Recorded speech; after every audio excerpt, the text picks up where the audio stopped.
I've always played defensive end, defensive line.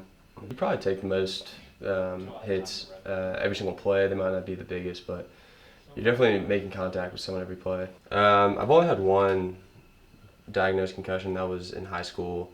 That was my sophomore year of high school. And since then, I haven't had any concussions where I've had to come out of the game. So I've been pretty fortunate with that. It was in a playoff game it was on a special team play. It was on the opening kickoff, and I ran down the field and hit someone head on, full speed, and felt a little dazed after, and then later started getting really disoriented and couldn't remember who we were playing, what day of the week it was, and it's kind of funny because people were kind of messing with me because I was so out of it, and I don't really remember that much from that night, but I just remember being really kind of loopy, almost like like I'd been drinking or something, is how I would describe it.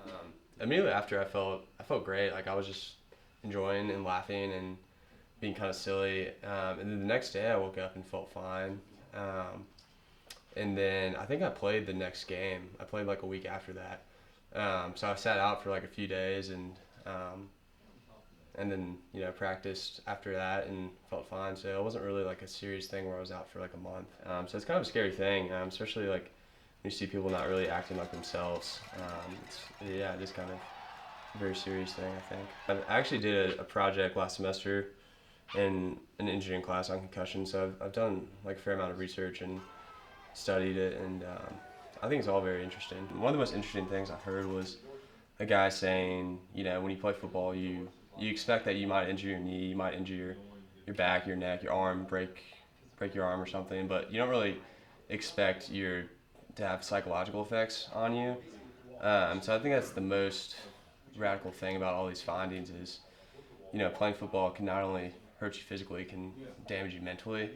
I think if that is known and that research is out there, then the NFL has to disclose that. You can't keep that information from the public. I've never really heard of kids getting like concussions at that level, just because you're so small at that point, and no one's really.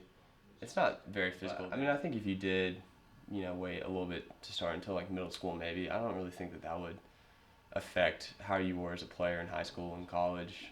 It's definitely good to start earlier, but I don't really see a huge drawback in waiting a little bit longer, especially if it keeps the kids safer. I think tackling form is a big thing of it, but I think the biggest thing that is linked to concussions is, and the NFL fines people for now is targeting the head. It's usually not the person that's giving the blow that gets a concussion. Like you rarely see that. It's usually the quarterback getting whacked, hitting his head on the ground, or a wide receiver catching the ball and safety comes down and hits him in the head. And I think parents sometimes tend to overreact to these findings, and we don't really know everything for certain yet. I would love for my kids to play. The game might look different, but I just think the overall idea of the game and the discipline of it, the camaraderie, has really changed my life a lot. And you can definitely play the sport in a way without glorifying the violence and the head-to-head hits of it, because it still is like a very demanding game, and it can still be competitive without maybe the serious head-to-head collisions that you see.